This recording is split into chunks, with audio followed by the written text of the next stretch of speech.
George Orwell, 1984, Parte 1, Capítulo 3. Winston sonhava com sua mãe. Devia estar com uns 10 ou 11 anos quando a mãe desaparecera, pensou.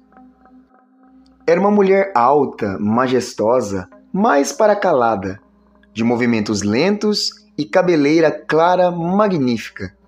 Do pai, lembrava-se com menos clareza. Moreno, magro, sempre vestindo roupas escuras impecáveis.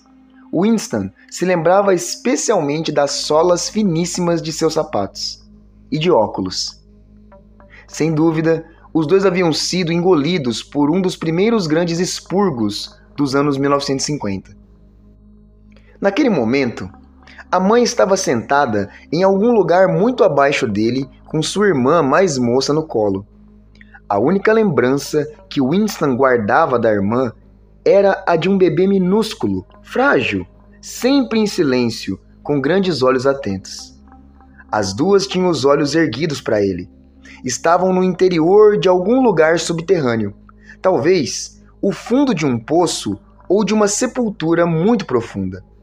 Mas era um lugar que, mesmo já estando tão abaixo do lugar onde ele estava, continuava a mover-se para baixo. As duas estavam no salão de um navio que naufragava, de olhos fixos nele, lá em cima, através da água que se turvava. Ainda havia ar no salão. Elas ainda conseguiam vê-lo e ele a elas, mas o tempo todo as duas iam afundando nas águas verdes que um instante mais tarde haveria de ocultá-las para sempre. Ele estava fora, na luz, no espaço, enquanto elas eram sugadas para a morte, e estavam lá embaixo, porque ele estava aqui em cima. Ele sabia e elas sabiam. Ele via no rosto delas que elas sabiam. Não havia censura nem no rosto, nem no coração delas. Simplesmente a consciência de que teriam de morrer para que ele pudesse continuar vivo, e que isso era parte da ordem inevitável das coisas. Ele não conseguia se lembrar do que acontecera, mas em seu sonho sabia que de alguma maneira a vida de sua mãe e de sua irmã haviam sido sacrificadas à sua. Era um desses sonhos que, mesmo mantendo o cenário onírico característico, são uma continuação da vida intelectual da pessoa, e em que tomamos consciência de fatos e ideias que continuamos achando novos e valiosos depois que acordamos. A questão que naquele momento atingiu Winston como um golpe foi o fato de que a morte de sua mãe, quase 30 anos antes, fora trágica e dolorosa de um modo que já não seria possível. Ele se dava conta de que a tragédia pertencia aos tempos de antigamente, aos tempos em que ainda havia privacidade, amor e amizade, e em que os membros de uma família se amparavam uns aos outros sem precisar saber por quê. A memória de sua mãe atormentava seu coração porque ela morrera amando-o, quando ele era jovem e egoísta demais para poder retribuir seu amor, e porque de alguma maneira ele não se lembrava como ela se sacrificara a uma concepção de lealdade privada e inalterável. Eram coisas que ele percebia não poderiam acontecer agora. Agora havia medo, ódio e dor, mas não dignidade na emoção, não tristezas profundas ou complexas. Winston tinha a sensação de ver todas essas coisas nos grandes olhos de sua mãe e de sua irmã, olhando para ele lá de baixo, através da água verde, centenas de braças abaixo, sem nunca parar de afundar. No momento seguinte, viu-se sobre uma relva curta e viçosa, numa tarde de verão, em que os raios oblíquos do sol douravam o solo.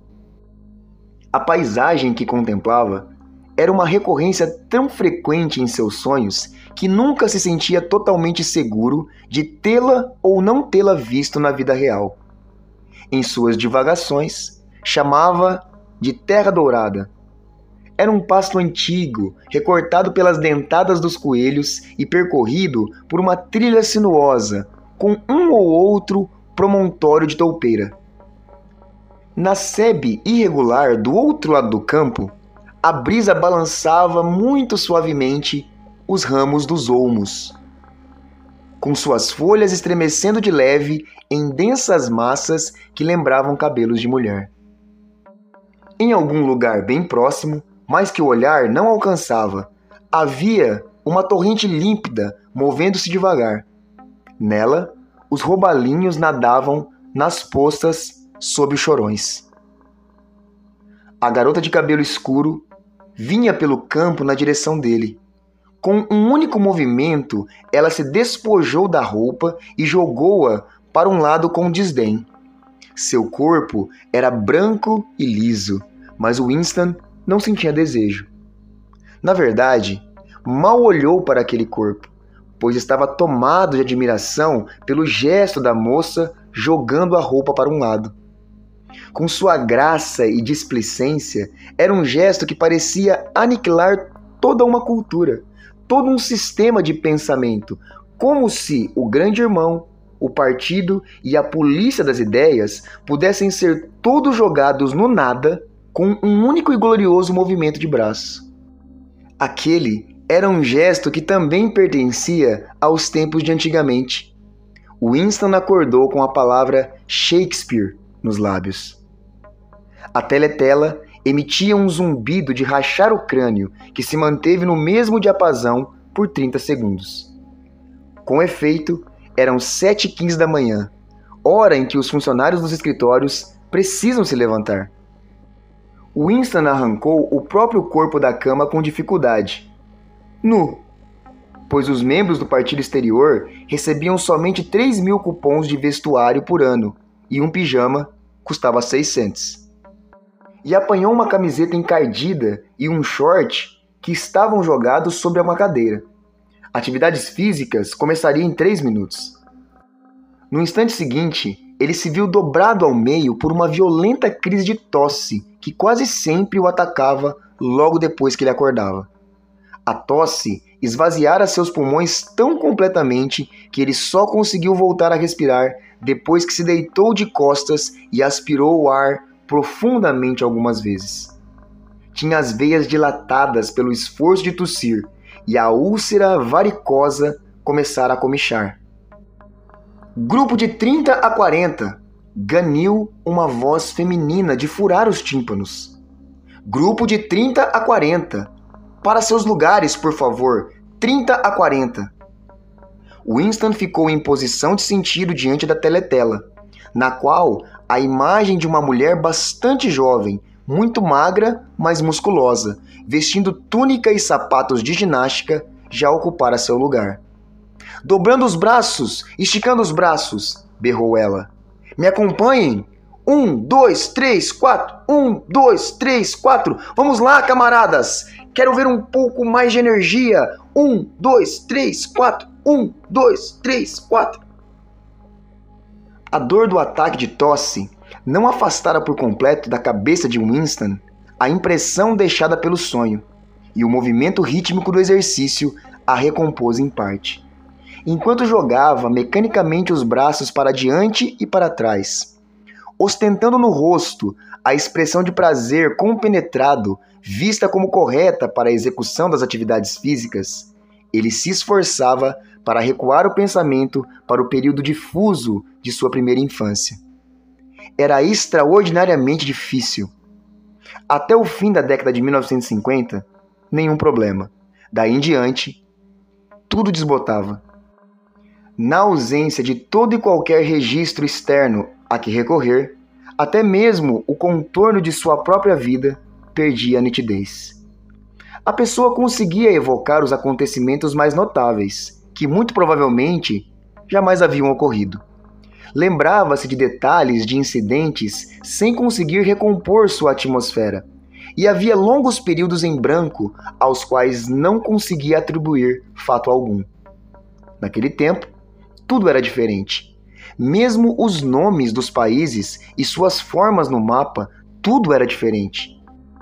A pista de pouso 1, por exemplo, na época não era chamada assim.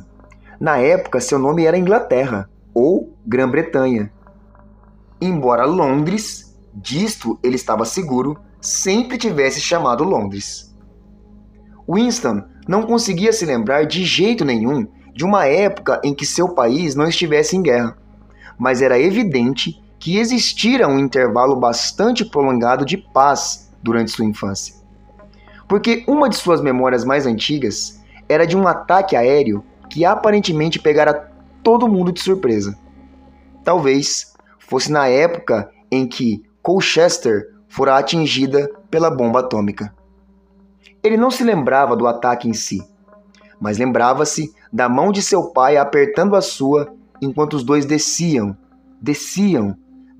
correndo para chegar a algum lugar profundamente enterrado no chão, dando voltas e mais voltas numa escada em espiral que retinia debaixo de seus pés e que acabou cansando tanto as suas pernas que ele começou a choramingar e os dois foram forçados a parar para descansar. A mãe, com seu jeito lento e desconectado, vinha logo atrás deles. Trazia sua irmãzinha no colo, ou quem sabe fosse apenas uma trouxa de cobertores que ela carregava. Não sabia muito bem se a irmã já havia nascido naquela época ou não.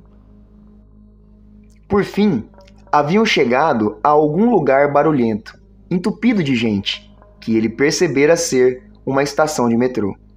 Havia pessoas sentadas sobre toda a superfície do piso de pedra e também pessoas comprimidas umas contra as outras, sentadas em beliches de metal, umas por cima das outras.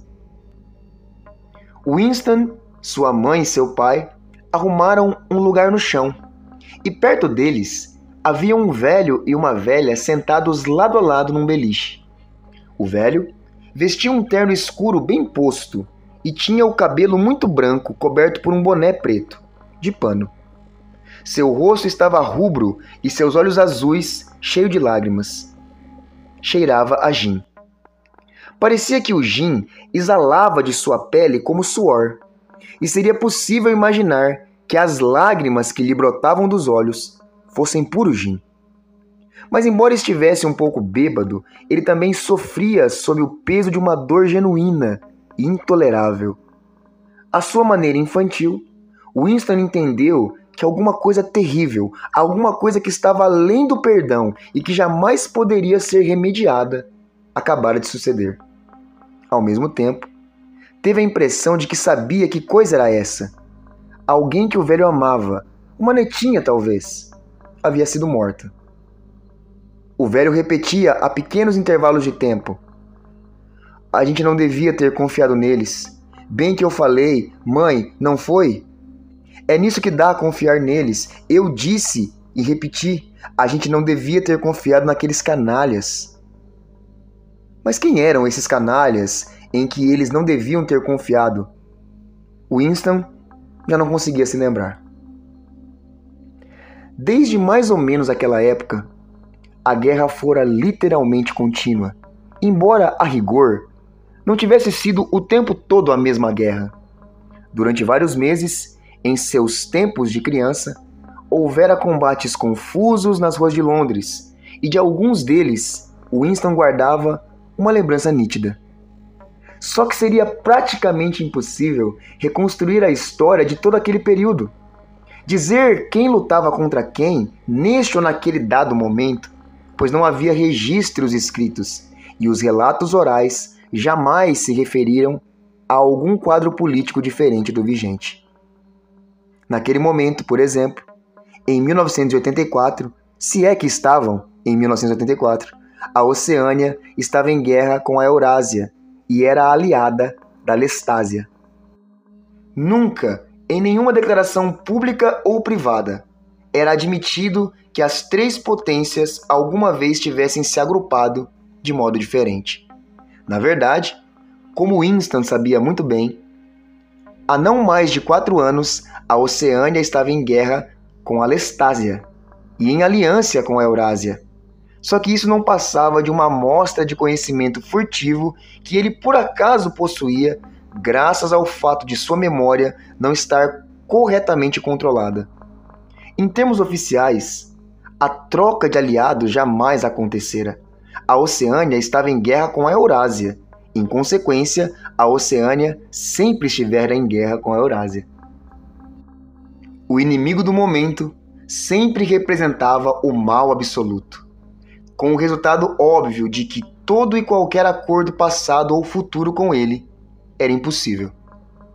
O assustador refletiu Winston pela 10ª vez enquanto forçava os ombros dolorosamente para trás. Com as mãos nos quadris, giravam o tronco da cintura para cima, um exercício considerado benéfico para os músculos das costas. O assustador era que talvez tudo aquilo fosse verdade. Se o partido era capaz de meter a mão no passado e afirmar que esta ou aquela ocorrência jamais acontecera, sem dúvida, isso era mais aterrorizante do que a mera tortura ou a morte. O partido dizia que a Oceânia jamais fora aliada da Eurásia. Ele, Winston Smith, sabia que a Oceânia fora aliada da Eurásia não mais de 4 anos antes. Mas em que local existia esse conhecimento? Apenas em sua própria consciência, que, de todo modo, em breve seria aniquilada. E se todos os outros aceitassem a mentira imposta pelo partido, se todos os registros contassem a mesma história, a mentira tornava-se história e virava verdade. Quem controla o passado, controla o futuro. Quem controla o presente, controla o passado. Rezava o lema do partido. E com tudo isso, o passado, mesmo com sua natureza alterável, jamais fora alterado. Tudo que fosse verdade agora, fora verdade desde sempre, a vida toda. Muito simples. O indivíduo só precisava obter uma série interminável de vitórias sobre a própria memória. Controle da realidade era a designação adotada. Em nova fala, duplo pensamento. Descansar, bramou a instrutora com uma leve ponta de cordialidade. Winston largou os braços ao longo do corpo e pouco a pouco voltou a encher os pulmões com ar. Sua mente deslizou para o labiríntico mundo do duplo pensamento. Saber e não saber. Estar consciente de mostrar-se 100% confiável ao contar mentiras construídas laboriosamente. Defender, ao mesmo tempo, duas opiniões que se anulam uma à outra, sabendo que são contraditórias e acreditando nas duas. Recorrer à lógica para questionar a lógica, repudiar a moralidade, dizendo-se um moralista, acreditar que a democracia era impossível e que o partido era o guardião da democracia. Esquecer tudo o que fosse preciso esquecer, depois reinstalar o esquecido na memória no momento em que ele se mostrasse necessário, depois esquecer tudo de novo, sem o menor problema, e acima de tudo, aplicar o mesmo processo ao processo em si. Esta, a última sutileza. Induzir conscientemente a inconsciência e depois, mais uma vez, tornar-se inconsciente do ato de hipnose realizado pouco antes. Inclusive, entender que o mundo em duplo pensamento envolvia o uso do duplo pensamento. A instrutora ordenava que ficassem novamente em posição de sentido. E agora vamos ver quais de nós são capazes de encostar a mão nos dedos dos pés, disse, entusiasmada. Inclinem-se todos, sem dobrar os joelhos. Por favor, camaradas. 1, 2, 1, 2. Winston abominava aquele exercício, que provocava dores agudas que iam de seus calcanhares às suas nádegas e que muitas vezes acabavam lhe provocando um novo ataque de tosse. A sensação semi-prazerosa abandonou suas meditações. O passado, refletiu ele, não fora simplesmente alterado, na verdade, fora destruído. Pois como fazer para verificar o mais óbvio dos fatos, quando o único registro de sua veracidade estava em sua memória? Tentou se lembrar do ano em que ouvira a primeira menção ao grande irmão. Achava que devia ter sido em algum momento dos anos 1960, mas era impossível ter certeza. Nas histórias do partido, é evidente que o Grande Irmão aparecia como líder e o guardião da revolução desde seus primeiríssimos dias. Seus feitos haviam sido recuados gradualmente no tempo até atingir o mundo fabuloso dos anos 1940 e 50, quando os capitalistas, com seus estranhos chapéus cilíndricos, ainda circulavam pelas ruas de Londres a bordo de grandes automóveis cintilantes ou em carruagens puxadas por cavalos e equipadas com laterais de vidro. Impossível saber o que era verdade e o que era mentira nessa fábula. Winston não conseguia se lembrar sequer da data em que o próprio partido passara a existir. Não lhe parecia que tivesse ouvido a palavra Socing antes de 1960, mas quem sabe na expressão utilizada pela velha fala, ou seja, socialismo inglês. Ela um dia tivesse sido de uso corrente. Tudo se desmanchava na névoa. Às vezes, de fato, era possível apontar uma mentira específica. Não era verdade, por exemplo, que, como afirmavam os livros de história do partido, o partido tivesse inventado o avião. Winston se lembrava de que na sua mais tenra infância já existiam aviões.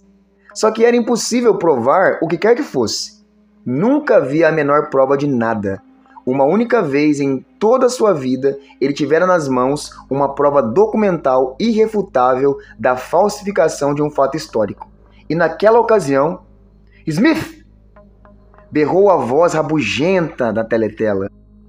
6079, Smith W. Isso mesmo, você! Incline-se mais, por favor. Você não está dando tudo o que pode.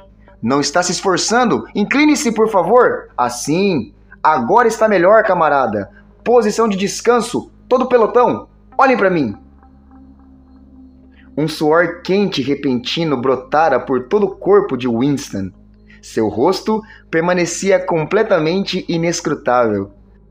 Nunca dê mostras de desânimo. Nunca dê mostras de ressentimento. Uma simples chispa no olhar podia ser sua perdição.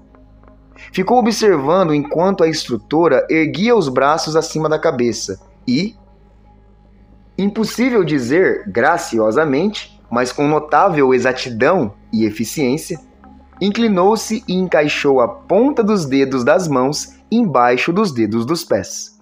Assim, camaradas, é assim que eu quero que vocês façam o exercício. Olhem de novo como eu faço. Tenho 39 anos e pari 4 filhos. Agora olhem. Ela voltou a dobrar o corpo. Vocês podem ver que meus joelhos não estão dobrados. Todos vocês são capazes de fazer isso. Basta querer. Acrescentou ao endireitar o corpo. Qualquer pessoa com menos de 45 anos é perfeitamente capaz de tocar os dedos dos pés. Nem todos têm o privilégio de lutar na linha de frente, mas pelo menos podemos nos manter em forma. Pensem em nossos rapazes no fronte de Malabar e nos marinheiros nas fortalezas flutuantes. Imaginem só o que eles têm de aguentar. Agora vamos sentar de novo. Assim está melhor, camarada. Muito melhor. Acrescentou, em tom estimulante, quando Winston, num arranco violento, conseguiu tocar os dedos dos pés sem dobrar os joelhos pela primeira vez em vários anos. Se você gostou dessa narração, curte o vídeo aqui embaixo, se inscreva e ative as notificações para receber mais conteúdo como esse.